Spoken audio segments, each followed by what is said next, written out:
My name is Elena Voss, and I was a soldier stationed on a distant planet called Corvin 9. The mission was simple on paper: protect a research outpost from a rival species called the Caldrians. In reality, nothing about that place was simple. The sky was always gray, the rain never seemed to stop, and every day brought new challenges that tested not just my strength, but my sense of what was right. I remember the day everything changed. My team had gone out to check on a damaged supply station near the edge of our territory. The storm that night was heavy, and visibility was poor. We were careful, moving slowly through the wreckage, when the ground shook beneath us. An explosion in the distance had shaken loose part of the old structure, and within moments, chaos broke out. I lost contact with my team. When the dust settled, I was alone, surrounded by broken metal and falling rain. I searched through the wreckage, hoping to find my teammates, calling their names into the storm. No one answered. My comms were down, and my supplies were scattered. I felt a deep, sinking fear, the kind that comes when you realize you might be completely alone in a dangerous place. That was when I heard it. A strange sound, almost like glass grinding against metal, came from beneath a fallen support beam. My first instinct was caution. I approached carefully, weapon ready, only to find something I never expected. It was a Caldrian, the very species we were taught to see as our enemy. Its body was pinned beneath the debris, and it could not move. Its 4 dark eyes stared up at me, filled with something I recognized immediately: fear. I stood there for a long moment, unsure what to do. This creature was part of the same group that had been fighting against us for months. Every instinct told me to walk away, to let it be, to protect myself, and search for my own team instead. But something about its expression stopped me. It looked helpless, trapped, and completely at my mercy. Then I noticed something odd. In the distance, through the rain, I could see shapes moving away from the area, retreating quickly. It took me a moment to understand what was happening. The Caldrians' own group was leaving without it. They were abandoning one of their own, someone who could no longer keep up, someone who had become, in their eyes, a burden rather than a companion. I had heard stories about the Caldrians before, tales from other soldiers about how their culture valued strength and speed above everything else. If a member of their group became injured or slow, they were often left behind without hesitation. I always thought these stories were exaggerated, perhaps even false. But watching this happen right in front of me made it impossible to deny. The Caldrian tried to speak. Its voice came out broken and strange, filtered through a small device attached near its throat. The words were simple but clear. It was asking me to end its suffering quickly, believing that was the only mercy I would offer. It expected nothing else from an enemy soldier. I looked at the wreckage around me, at the storm above, and at the retreating shapes of its former companions. Something inside me refused to accept what it was asking. I had lost people I cared about that same night, and yet I could not bring myself to add another loss to that list, even if this creature had once fought against everything I believed in. I made a decision that surprised even myself. I knelt down, carefully assessing how to safely remove the debris trapping it. It was heavy, and the task was not easy, especially with the storm making everything slippery and difficult to see. But I worked steadily, focused entirely on the task in front of me. Slowly, piece by piece, I cleared enough space to free its limbs. The Caldrian watched me the entire time, confusion evident in its wide eyes. It kept repeating the same phrase through its translator, asking why I was helping instead of leaving. I did not have a perfect answer, only the truth as I understood it. I told it simply that where I came from, people did not leave others behind, no matter who they were or what side they were on. Carrying it back to my base camp was one of the hardest things I had ever done. Its body was heavy, and my strength was already tested by the long night. Every step through the mud felt like it might be my last, but I kept moving, focused on reaching safety before the storm worsened further. Along the way, I thought about my teammates, wondering if they were safe, wondering if I would ever see them again. Yet even in that uncertainty, I did not consider putting the injured Caldrian down and continuing alone. When I finally reached the outpost, my commanding officers were shocked to see what I had brought with me. There was immediate discussion about what should be done. Many believed the creature should be treated as a prisoner and questioned for information. Others thought it was too dangerous to keep nearby at all.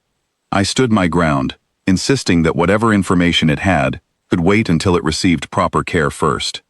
After a long and difficult conversation, they agreed to let the medical team treat its injuries, though under close watch. Over the following weeks, I visited the medical bay often. The Caldrian, whose name I eventually learned was Skitha, remained mostly silent during the first few days. It watched me carefully whenever I entered the room, as if trying to understand my motives. I did not push for conversation, simply sitting nearby sometimes, letting it grow used to my presence without pressure. Slowly, Skitha began to open up. It explained, through halting words and its damaged translator, more about its own culture. Among its people, weakness was seen as something to be left behind, not cared for. Soldiers who could not keep pace with their unit were considered lost causes, and resources were never spent trying to save them. This was not seen as cruelty within their society, but simply as practicality, a way of ensuring the group's survival as a whole. I found this difficult to understand, and I told Skitha so honestly. Where I came from, leaving someone behind, especially someone who could still be saved, was almost unthinkable. My own culture placed great value on loyalty, and on protecting each member of a group, no matter the personal cost involved. Skitha listened closely whenever I spoke about this, often falling silent afterward, as if turning the idea over carefully in its mind. As the weeks passed, something between us began to shift. It was not quite friendship, not yet, but a kind of quiet respect built through shared experience. Skitha would ask me questions about human customs, about family, about why soldiers like myself would risk so much for someone we barely knew. I tried my best to explain, though some answers came more easily than others. Then, one afternoon, word arrived that Caldrian forces were regrouping nearby, preparing to reclaim the territory they had previously abandoned. Tension spread quickly through our outpost, as everyone prepared for what might come next. I worried about what this meant for Skitha, uncertain whether it would be seen as a traitor by its own people simply for surviving, let alone for staying among humans. When the situation grew serious, I expected fear from Skitha, perhaps even a desire to return to its own kind despite everything. Instead, it surprised me completely. Rather than trying to escape or hide, Skitha insisted on helping however it could, even though it was still recovering and far from full strength. It explained that after everything I had done, it could not simply stand by while danger approached. During the difficult hours that followed, as our outpost worked to secure itself and prepare defenses, Skitha stayed close to me, offering insight into Caldrian tactics and strategies that proved incredibly useful. Its knowledge helped our team avoid several serious mistakes, likely saving lives on our side. When the tension finally eased and the immediate threat passed, gratitude towards Skitha spread quickly among the soldiers, who had once viewed it with suspicion. In the months that followed, Skitha became something unexpected, a bridge between two very different worlds. Word of what had happened spread beyond our outpost, eventually reaching higher levels of command on both sides.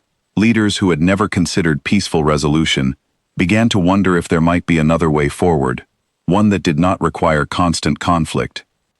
Eventually, official talks began between human representatives and Caldrian leadership. Skitha was asked to attend, given its unique position and experience living among humans. I remember watching from a distance as it stood before Caldrian officials, speaking with a confidence I had not seen before. It described what had happened on Corvin 9, how a single act of kindness had changed its entire understanding of what strength truly meant. Skitha explained to its own leaders that a society which cared for its wounded, rather than abandoning them, actually built greater loyalty and resilience over time. It argued that true strength was not found in speed or efficiency alone, but in the bonds formed through shared care and sacrifice. Many in the room seemed unconvinced at first, holding tightly to beliefs that had guided their culture for generations. But the conversation had begun, and ideas, once introduced, are difficult to fully erase. The road toward lasting peace remained long and uncertain, filled with setbacks and moments of doubt. Not every leader on either side welcomed change so easily, and old tensions did not disappear overnight. Yet slowly, carefully, small steps continued to be taken. Prisoner exchanges became more common and more humane. Communication channels opened, where none had existed before. Trust, though fragile, began to grow in places it never had before. As for myself, I returned to my regular duties, though I often thought back to that stormy night when everything began. I never expected that a single choice, made in a moment of fear and uncertainty, could lead to such far-reaching consequences. I had simply acted according to what felt right to me at the time, without any thought of larger outcomes or historical significance. Skeetha and I remained in contact over the following years, even as our respective duties took us to different places. It often reminded me that the moment I chose to help, rather than walk away, changed not only its own life, but potentially the future of two entire species. I never fully saw myself as someone capable of such influence, but Skeetha insisted that history is often shaped by small, personal choices rather than grand plans. Looking back now, I understand that the true lesson from that night was not about which species was stronger or which strategy proved more effective in the end. It was about the simple, powerful idea that compassion can exist even between those taught to see each other as enemies. A single act of kindness, offered without expectation of reward, has the power to shift the course of history in ways no one could have predicted. I still carry a small mark on my uniform, a reminder of the night everything changed. It is not something dramatic or heroic in appearance, just a simple scar from that storm-filled evening. Yet every time I see it, I remember Skeetha, the storm, and the choice that taught me something I will never forget. That even in the darkest, most uncertain moments, kindness remains one of the most powerful forces in the universe. And perhaps, in the end, that is the greatest lesson any of us can learn, whether we come from Earth or from some distant world across the stars.